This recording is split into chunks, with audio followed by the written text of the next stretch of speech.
Well, good evening, everyone. Welcome to Charlotte Street Artist Virtual Walk.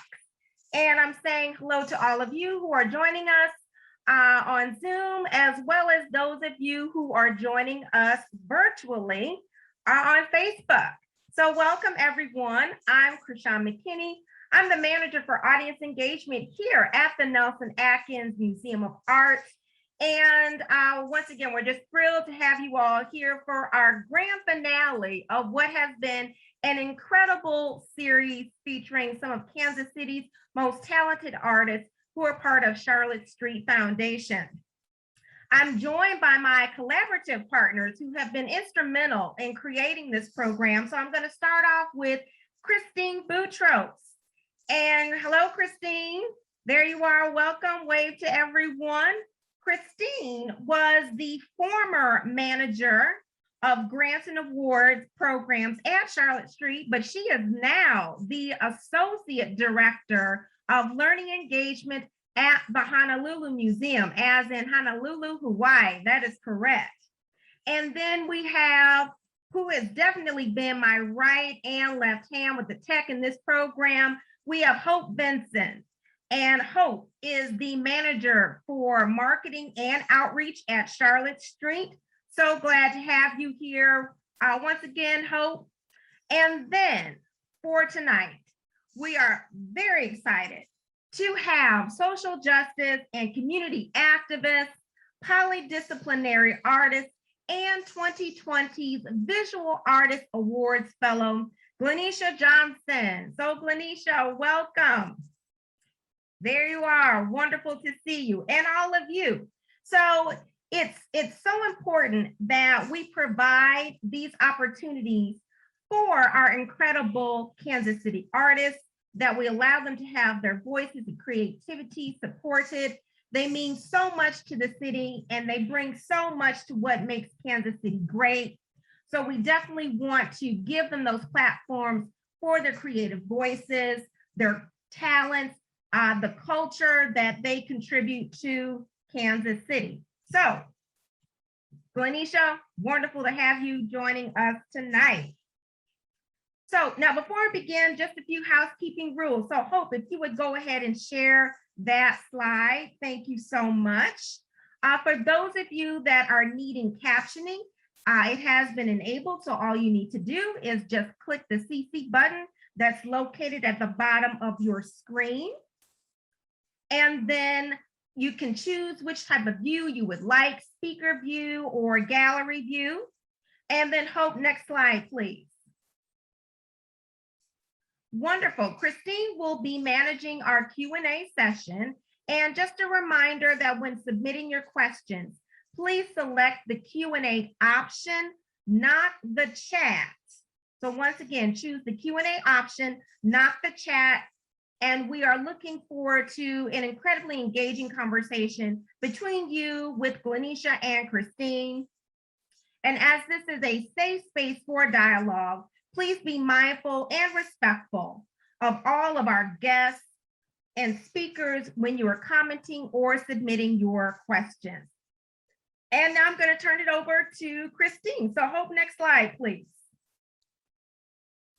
Thanks so much, Krishan. This has been a really great and wonderful series to have been working with you and the Nelson-Atkins Museum of Art, and of course with Charlotte Street. And thank you, Charlotte Street, for allowing us to work with, with the artists and with the fellows. And so a little bit of background. So some years ago, Charlotte Street and the Nelson-Atkins worked together to do these artist walks, which began with artists coming in and I guess talking about works of art at the Nelson-Atkins that inspired them, and then being able to then talk about their own processes.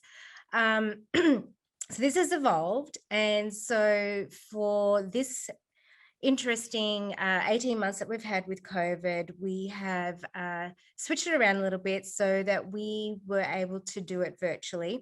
And we worked with the 5 artists who were the 2020 Charlotte Street Fellows and who were awarded the $10,000 stipends each back in 2020. So Glyneisha is our final artist that we get to talk with tonight. And so, Glyneisha, would you mind introducing yourself and telling us a little bit more about you? Thank you, Christine. Thank you, Krishan. Hi, everyone. My name is Glyneisha. I identify as an artist, educator, community caretaker, and I'm coming to you tonight from native Kickapoo land, also known as Tejas. And I'm excited to be in space with y'all tonight. Thank you for sharing your time with me. My work really centers around highlighting the Black interior through different mediums, whether it be multi-sensory installation, collage, which I also call paintings, and drawings. And my community activism work is also focused around thinking about that kind of matrilineal language that's inherent to Black culture and really creating opportunities to highlight and uplift the voices and work of Black, Brown, and Indigenous femmes. I'm not gonna take up too much of your time. Let's go ahead and get into the video. Thank you.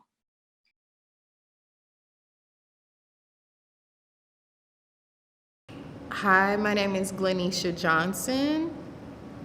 My creative process is really influenced by the notion of the Black interior space as a space of creativity, imagination. Elizabeth Alexander says the Black interior is a space for Black people to envision themselves beyond the stereotypes of the public. A space for us to see ourselves of what we are, what we're not, and what we want to be. And so all of my work is really influenced by places that I've called home, places that I felt safe in, and also places, those same places, sometimes I've not felt safe. But with dealing with home, I have a space to kind of heal from trauma. I say that I find a space to share the desolate truths and overt absences within my family life. A space to imagine, what if I grew up with a father? A space to imagine, what if I had a closer relationship with my brother? And so the immersive installation spaces is really about a multi-sensory experience with like making people feel at home, especially people of color, but also changing on the face of who feels comfortable in art settings, and like what really is the white wall gallery space for a person of color. And sometimes we don't always feel safe in those spaces. So it's about like making a safe space for myself and my community through mixed media, through photography, through installation, through whatever it needs to be at the time. I like to call myself a polydisciplinary artist and give myself the permission to work as I please with the materials that I want to work with. In my spaces and in the collages and in the work, there is this sense of paying homage to matrilineal objects that have been passed down to me from my mother, given to my mom from my grandmother. So like in my installation spaces, I'm actually using those objects that has that specific sense of lineage from my family to insert that specificity.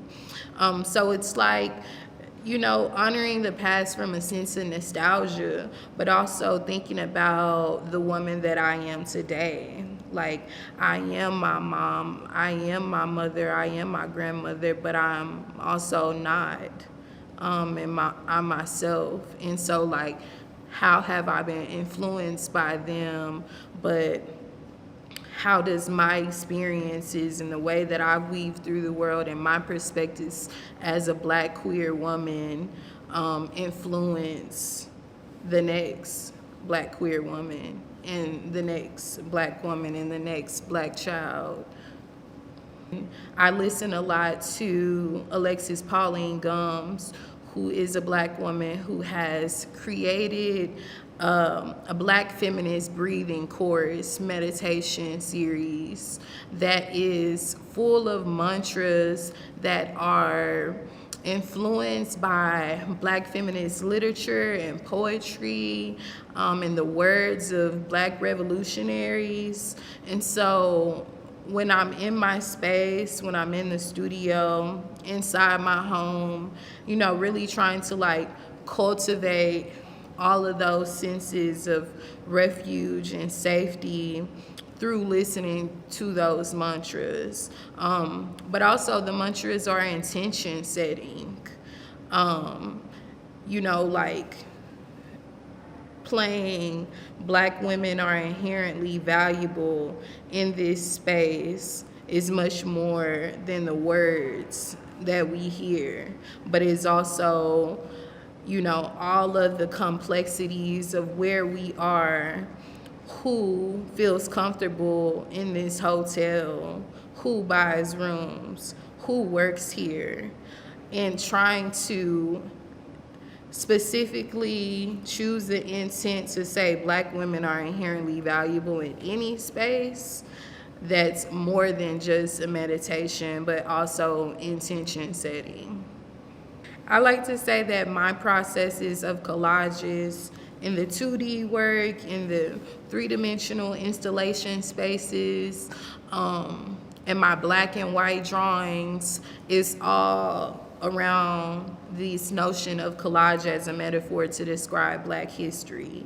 So for me, I am thinking about, my specific family and the way that generations have been influenced by the past, but also changed with new folks coming in. And so thinking about how Black history really is a culmination in the Black diaspora of all these different experiences, which are all valid and all specific and unique, but all a part of that experience. I physically take on that language with cutting and pasting and breaking up space and atmosphere through texture and light, and these really like tactile materials, and also using and bringing together different elements such as furniture, decorative items, items from my family, items that have been gifted to me, to really talk about, the power of collage as a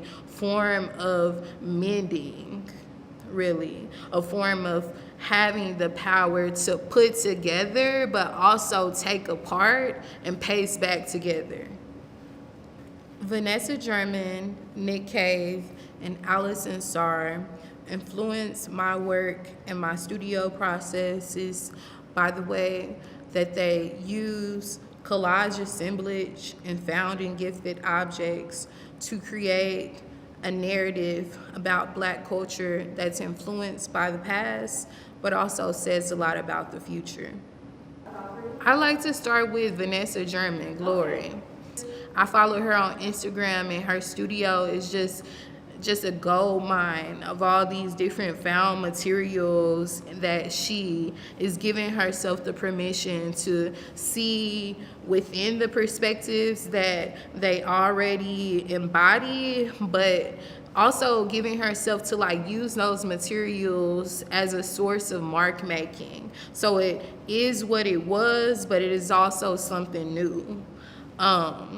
And the Glory work, I think, is a combination of all of that, putting together these different elements, glitter, color, but also the symbol, I feel like, is something that's strong. But I think it's important to be aware of that, to be aware of the symbols and the images that Western culture has decided is Black culture.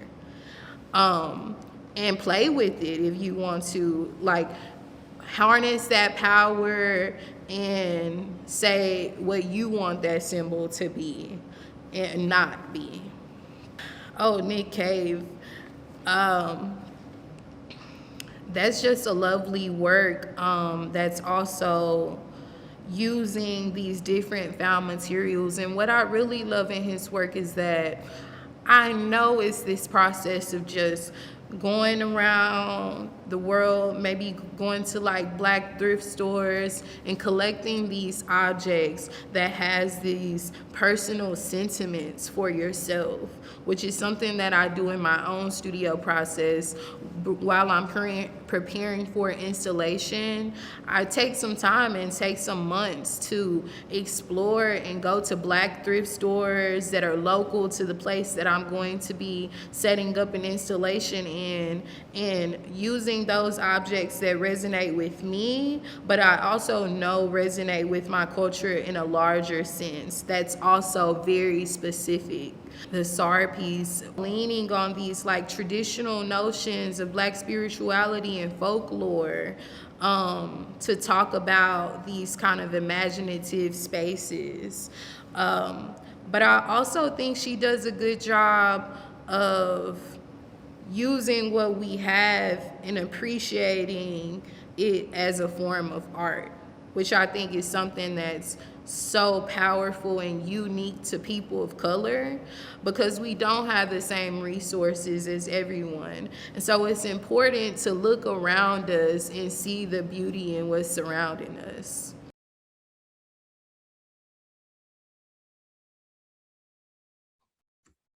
Okay, thank you. As we're waiting for questions to come through, Glyneisha, I'm really curious. You talk a lot about intentionality in that piece, and do you ever get spontaneous? Yes, for sure. I like to say my process is really kind of, my process in my life in general is this sense of like controlled chaos. A lot of times I start, if I'm talking about like a collage or a drawing, start knowing what my reference image is going to be. But once getting into the piece, the sense of mark making or like choosing the colors that are going to correspond and be in conversation with one another, those are really spontaneous and in the moment, so to speak. So it's like I know what it's going to look like, but I don't know what it's going to look like as well. Yeah. Okay, I do have a question here from a listener or watcher or audience person. So you mentioned listening to Alexis Pauline Gump's mantras and using meditation to set intentions. Where do you find repetition in your work, and how might that relate to history, family, lineage, and the future? That's a good question. Um, I would say, going back to kind of what I was just talking about, finding this like sense of mark making within the work, definitely within my black and white drawings, which are essentially painting with graphite. I'm using water soluble graphite.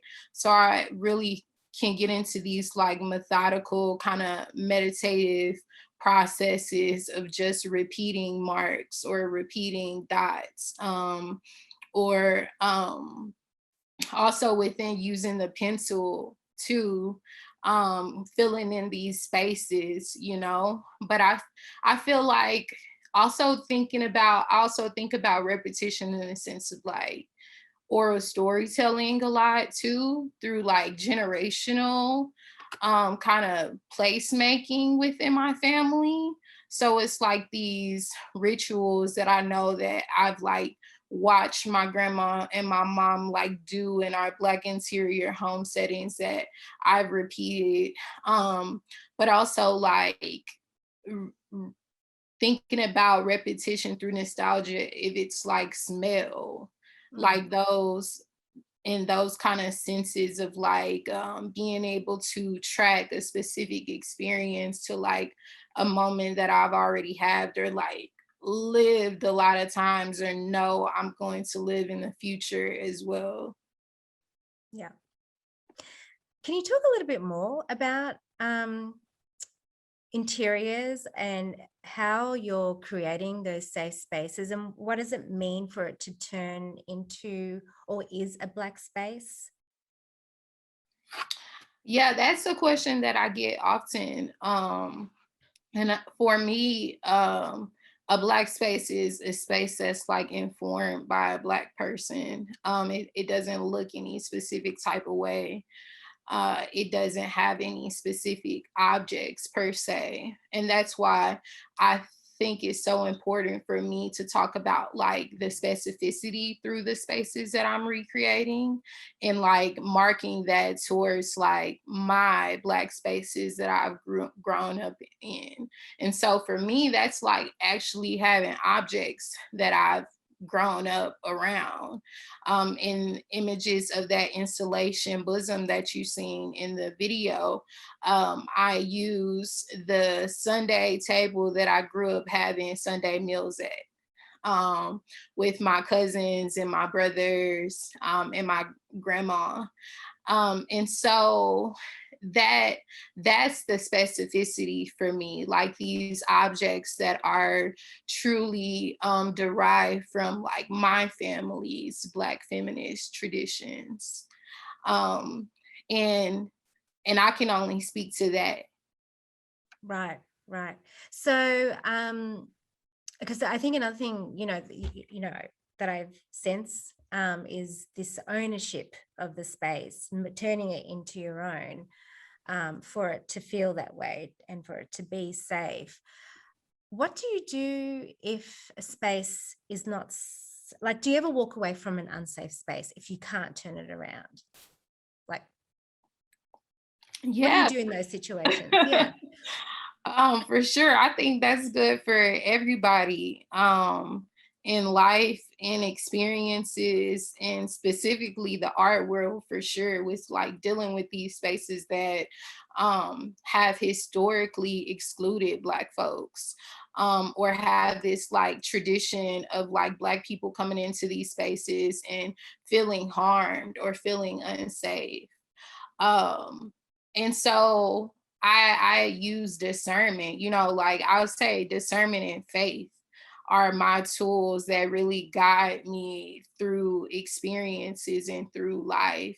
And I think that if if I have the capacity, if I'm in a situation where I find myself maybe having to teach someone, then I ask myself, if I'm ready to take on that work, or if it's just a simple mention of a conversation, even I've been in spaces where I felt unwelcomed while like Yeah. building an exhibition. And so it's an opportunity where I had to, really evaluate the space itself, which was like that moment of reflection in the video for me. Like it's more than me having a show in this hotel, is more than me just like putting up an installation and leaving. But because I'm a Black woman, I have to also think about my experiences as far as class, gender, all of these like intersectional things that come into play while entering this space, and also my proximity to the other folks of color in the space. Yeah. And that particular piece, that was collaborative as well. Yes, that piece was I would say my first self-titled curated exhibition. I've curated different projects, but haven't like really went into a project as deep as I did in that one. That was at the Crossroads Hotel, and it went up at the end of 2020 into 2021. And it was a show called Watering Place, which was really about building this installation space for other Black and Brown femmes work to fit in. And so I invited 6 other Black and Brown Indigenous femme artists to show their work in the space. And basically I just created the backdrop for their work, which was those beautiful ink paintings that I put on the wall using natural botanical inks.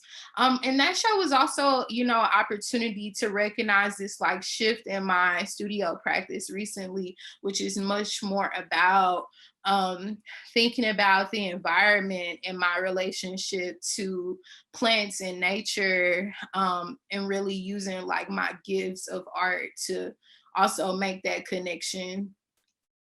Yeah. What most appealed to you about collaborating and bringing, these artists together? Oh, that's something that I've just always been, have always gravitated to since I was young, like wanting to work with others. But I think that also comes from uh, like my specific like Black feminist cultural experience, like me talking about this like storytelling, but like often having these experiences in life and home and work, that's really not about myself but about these experiences with others. And especially since I've like started working with plants, I think that's something that I'm so much more aware of, that even in the way my language, in the way that I like talk about my collaborators, because it's like your collaborator can also be a plant, it isn't always a person, but like I like to say, I help these plants grow instead of like I grew these per se. But I think also, as I realized with me having more opportunities to kind of enter like spaces, how necessary it is for me to like open the door for others too. Yeah. Okay, I don't have any questions coming from our audience, but I'm kind of curious if Nick Cave was here right now, or Miss Sars, what would you ask them? Oh, that's a good question. I think I would ask them, honestly, like the first question that comes to mind is like, what artists are they looking at? Oh my goodness, like shouts out to IG. I just gotta say that, just because like I'm so thankful that right now I am in like a space in the world where I can find so much inspiration, specifically like in contemporary artists and like Black artists who are living and also my age. And so I, find a lot of artists that, and also I was talking about Vanessa German, just following her practice on IG. It's like following artists that you really look into and look up to is such a rewarding opportunity. So I would ask them like, what living artists are they looking at? Yeah. Well, Glyneisha, it's been a real pleasure to be able to talk to you this evening. And again, thank you so much, Krishan, for working on all of this. Glyneisha, before we sign off to Krishan, do you have any final words or comments? Thank you all. Thanks, Charlotte Street. I'm excited to also get this Charlotte Street Fellow show out with Corey and Kathy. Thank y'all for the opportunity to share this space with the community and continue the conversation around our award. That's great. Well, thank you, Glyneisha. And definitely thank you, Christine. I want to just take a moment to thank everyone that has participated in this incredible experience. It's really been a pleasure to work with all of you. And we have had wonderful artists represented with the virtual artist walk. So I'd like to thank V. Tran and Kathy Liao, Corey Emick, Stacey Bush, and then of course Glyneisha tonight. And then all of our collaborative partners from Charlotte Street, and then my own Nelson-Atkins colleagues who were just wonderful in putting this entire production together. So a special thank you to our marketing team, media services, design, and then also very special thank you to the Crossroads Hotel downtown, where we were able to film Glyneisha's video. And so a wonderful thanks to all of them. And then certainly thank you to all of the audience who have been with us throughout this entire process. If by chance you missed any of the previous talks, feel free to check out the series link. I believe Hope has placed that right in the chat. And so any of the past artist walks that you've missed, you can check those out there. So thank you all so much. And I hope that everyone has a wonderful night. Take care, everyone. Bye-bye.